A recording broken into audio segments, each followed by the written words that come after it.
What if I told you that 500 years ago, African farmers were growing vegetables so nutritious, so drought-resistant, and so perfectly adapted to harsh conditions that they make modern grocery store vegetables look like weak, pampered imitations?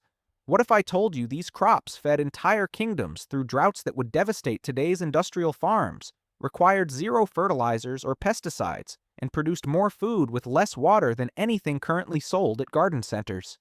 These vegetables still exist. They're growing right now across Africa, Asia, and in the gardens of people who never forgot the old ways. But walk into any American nursery and you won't find a single one of them. Check modern seed catalogs and they're mysteriously absent. Why? Because these African secret vegetables are too strong, too independent, and too self-sufficient. They don't need the expensive inputs that make seed companies and chemical corporations billions of dollars, and that makes them dangerous to the industrial agriculture system. Today, I'm revealing 9 secret vegetables that Africans grew 500 years ago, before colonialism, before industrial agriculture, before the entire food system was redesigned for corporate profit instead of human nutrition.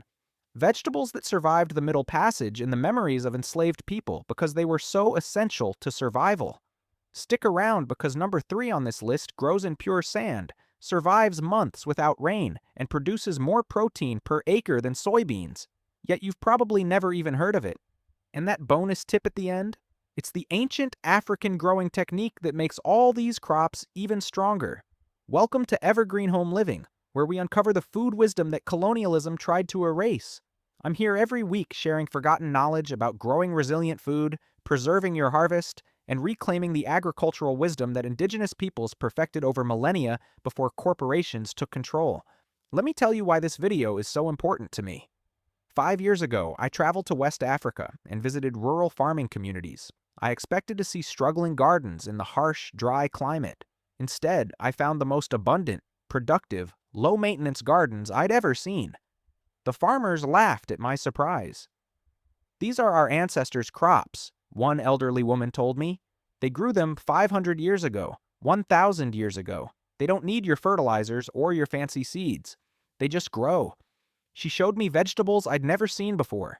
Greens that thrived in heat that would kill spinach, beans that produced without rain, roots that grew in sand. And I realized the most resilient, nutritious vegetables in the world had been deliberately erased from Western agriculture because they made people too independent. This video is about bringing that knowledge back. Whether you're dealing with drought, poor soil, climate change, or just want vegetables that actually survive real-world conditions, these 9 African crops are going to change everything. Before we dive into the countdown, hit that subscribe button right now and ring that notification bell. We share decolonized food wisdom every single week, knowledge about growing food the way indigenous peoples did before industrial agriculture destroyed the relationship between people and land. Your support helps us preserve this wisdom. Now let's jump in. Number 9. Okra, the heat-loving survivor. Starting at number 9, we have okra, and while most Americans know this vegetable, few realize it's an ancient African crop that thrives in conditions that kill most modern vegetables. Why it's stronger than modern crops? Okra is drought-tolerant, heat-loving, and pest-resistant. It evolved in Africa's harsh climate and actually produces better in hot, dry conditions. While modern vegetables wilt in 95 degrees Fahrenheit heat, okra thrives and produces prolifically. The African heritage, okra, called ngambo in Bantu languages, was cultivated in Ethiopia and West Africa for thousands of years. Enslaved Africans brought okra seeds to America hidden in their hair, knowing it would grow in harsh conditions and provide reliable food. Why it's stronger? Grows in poor soil, tolerates extreme heat, 90 to 100 degrees Fahrenheit plus, drought-resistant once established, few pest problems, produces continuously for months, high in fiber, vitamins C and K, folate. Modern grocery store vegetables need perfect conditions. Okra laughs at drought and heat. How to grow it? Plant seeds after soil warms in late spring. Water until established, then it needs minimal water. Harvest pods every 2 to 3 days when 3 to 4 inches long. Produces until frost. Saves seeds easily for next year. Number 8. Amaranth, African species. The protein powerhouse. At 8, we have African amaranth, Amaranth cruentus and related species. and this is different from the South American species, adapted specifically for African conditions. Why it's stronger than modern crops. African amaranth produces edible leaves and protein-rich seeds. It's drought-tolerant, grows in poor soil, requires zero fertilizer, and has no pest problems.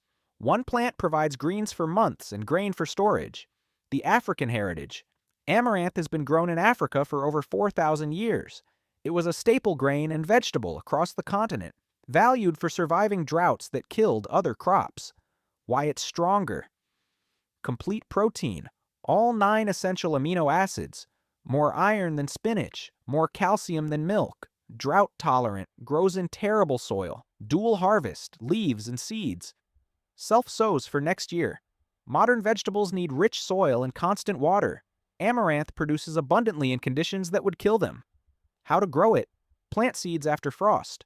Water for 2 to 3 weeks until established, then stop watering completely. Harvest leaves continuously. Let seed heads mature and fall.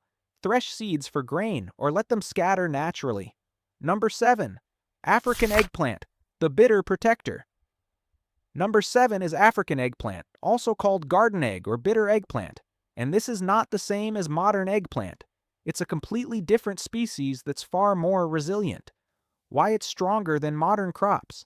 African eggplant tolerates heat, drought, and poor soil better than regular eggplant. The bitter compounds that give it a strong flavor also protect it from pests naturally. No pesticides needed. The African heritage. African eggplant, Solanum ethiopicum, has been grown in Africa for over 2,000 years. It was a staple vegetable from Ethiopia to West Africa. The bitter varieties are especially prized for medicinal properties. Why it's stronger. Extremely heat-tolerant, drought-resistant, natural pest resistance, bitter compounds repel insects, produces prolifically, multiple uses, fruit, leaves, medicinal, rich in antioxidants. Modern eggplant requires perfect conditions and pesticides. African eggplant grows itself in harsh conditions. How to grow it. Plant seeds in warm soil. Water regularly until established, then reduce. Harvest fruits when small and tender. The bitter flavor is traditional and valued, but less bitter varieties exist. Saves seeds easily. Number 6. Cowpeas, black-eyed peas. The nitrogen factory. At 6, we have cowpeas, black-eyed peas, southern peas. And this African legume is one of the most important survival crops in history. Why it's stronger than modern crops. Cowpeas evolved in Africa specifically for hot, dry conditions. They fix nitrogen in soil, improving fertility, tolerate drought better than any other bean, and produce protein-rich food in conditions where modern crops fail. The African heritage. Cowpeas originated in Africa over 5,000 years ago and were cultivated throughout the continent. Enslaved Africans brought cowpeas to America, where they became essential southern survival food during the Civil War and Reconstruction. Why it's stronger. Extreme heat tolerance. Thrives in 90 to 100 degrees Fahrenheit. Extreme drought tolerance. Fixes nitrogen. Improves soil. No fertilizer needed. Produces in poor soil. 23% protein. Stores indefinitely dried. Modern green beans need perfect conditions and die in heat. Cowpeas thrive in conditions that kill other crops. How to grow it. Plant seeds in warm soil in late spring. Water until established, 2 to 3 weeks. Then they need minimal water. Harvest fresh as field peas, or let dry on vine for dried beans. Saves seeds naturally. Number 5. African leafy vegetables, ALVs, the forgotten greens. Number 5 is actually a category. African leafy vegetables, ALVs, which includes dozens of species that were staple greens across Africa. Why they're stronger than modern crops. ALVs like African nightshade, Solanum scabrum, spider plant, Cleome gynandra, and jute mallow, Corchorus olatorius, are nutritionally superior to spinach and lettuce while being far more heat-tolerant and drought-resistant. The African heritage. These greens fed African communities for millennia. They're fast-growing, harvest in 3 to 4 weeks, productive, and adapted to harsh conditions. Colonial agriculture dismissed them as weeds and pushed European vegetables instead. Why they're stronger.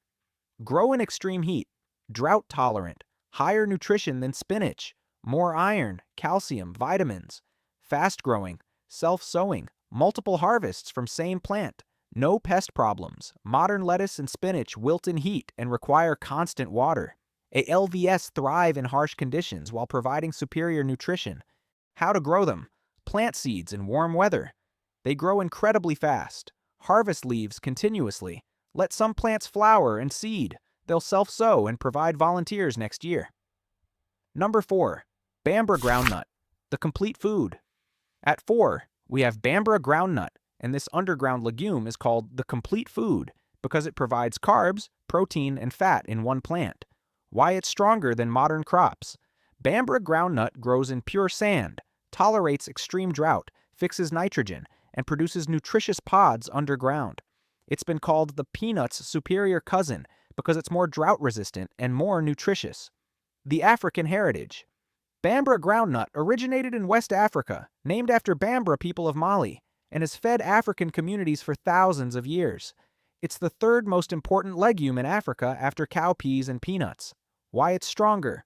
Grows in sand and poor soil, extreme drought tolerance, survives 3+ months without rain, fixes nitrogen, complete protein, all amino acids, contains healthy fats, stores for years dried, no fertilizer or pesticides needed. Modern crops need rich soil and constant water. Bambara groundnut produces abundantly in conditions that would kill everything else. How to grow it? Plant seeds in sandy, well-drained soil. Water occasionally until established, then it needs almost no water. Harvest pods underground like peanuts. Dry and store. Eat boiled, roasted, or ground into flour. Number 3. African yambean, the protein champion. At 3, we have African yambean, Sphenostylus stenocarpa, and this is the crop I mentioned at the beginning that produces more protein per acre than soybeans while growing in pure sand. Why it's stronger than modern crops? African yambean is a tuberous legume, meaning it produces protein-rich beans and starchy tubers. It tolerates poor soil, drought, and shade while producing more protein per acre than modern soybeans. The African heritage. African yambean has been cultivated in West and Central Africa for centuries. It was a crucial protein source but was marginalized during colonialism in favor of European crops. Why it's stronger? Grows in sand and poor soil, tolerates drought, grows in shade, unique for legumes, produces beans, 23% protein, and tubers, 18% protein, fixes nitrogen, multiple harvests from one plant, no fertilizer needed. Modern soybeans need good soil, fertilizer, and perfect conditions. African yambean produces superior protein in terrible conditions. How to grow it? Plant seeds or tuber pieces. It grows as a vine. Water occasionally early on, then minimal water needed. Harvest tubers and beans. Tubers can be stored for months. This is a forgotten superfood that deserves resurrection.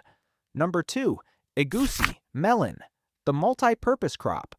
At 2, we have Egusi melon, grown primarily for its protein-rich seeds, but with edible flesh and leaves as well. Why it's stronger than modern crops?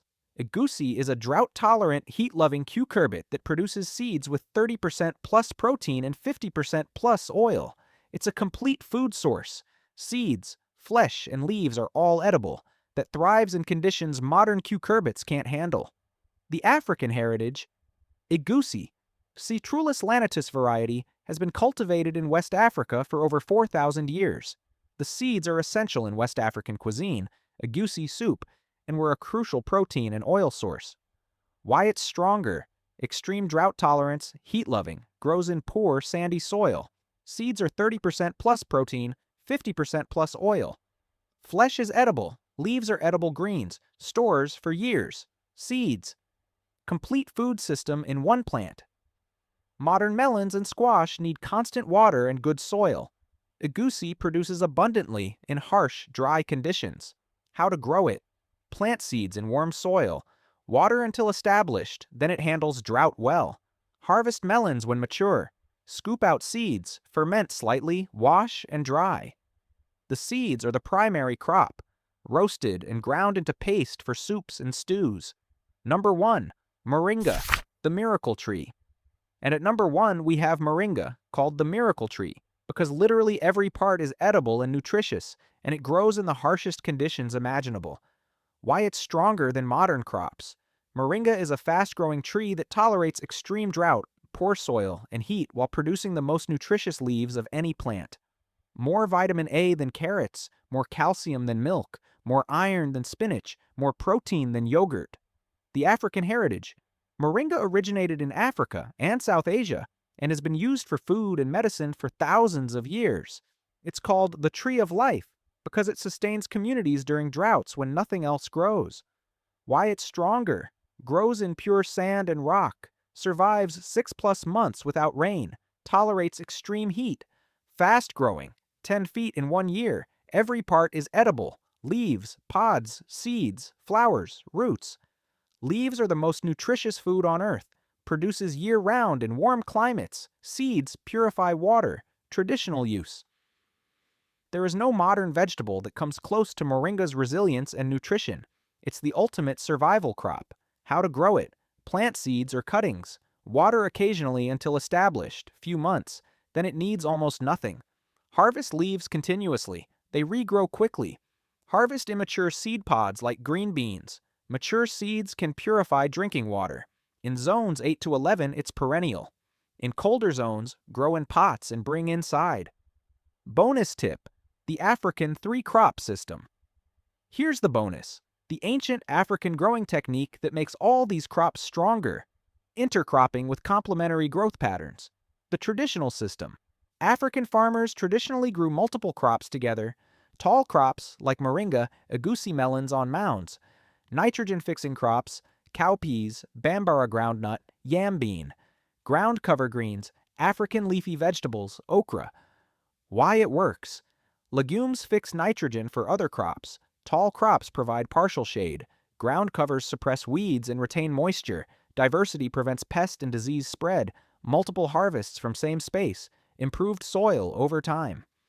The colonial destruction. Colonial agriculture forced monoculture, 1 crop per field, which required fertilizers and pesticides. The traditional African polyculture system needed neither. It was self-sustaining. How to use it today. Plant these crops together in your garden. Let cowpeas climb okra. Plant African greens as ground cover under Agusi or Moringa. The crops support each other naturally. Final thoughts. Reclaiming agricultural sovereignty. These 9 African vegetables represent something revolutionary. Food that doesn't need corporations to survive. They don't need patented seeds, chemical fertilizers, or synthetic pesticides. They were perfected over millennia by African farmers who understood how to work with nature, not against it. Colonial agriculture deliberately suppressed these crops because they made communities self-sufficient. If people could grow abundant food in poor soil with no inputs, they didn't need to buy products from colonizers. So these vegetables were dismissed as primitive, inferior, and weeds, while European crops that required constant inputs were promoted as superior. But when drought comes, when soil is poor, when conditions get harsh, these African crops produce while modern crops fail. They're not weaker, they're stronger. They're not inferior, they're superior for real-world conditions. Every African crop you grow is an act of decolonization. Every harvest is proof that indigenous knowledge was right all along. Every seed saved is preservation of wisdom that colonialism tried to erase. If this video opened your eyes to hidden food history, hit subscribe right now and ring that bell. We're Evergreen Home Living, and we're reclaiming the agricultural wisdom that colonialism buried. Share this with anyone who wants resilient food. Drop a comment telling me which African crop you're growing. And remember, 500 years ago, African farmers had it figured out. We're just now catching up. Thanks for watching, and welcome to growing food the way it was meant to be grown. Strong, resilient, and free. I'll see you in the next one.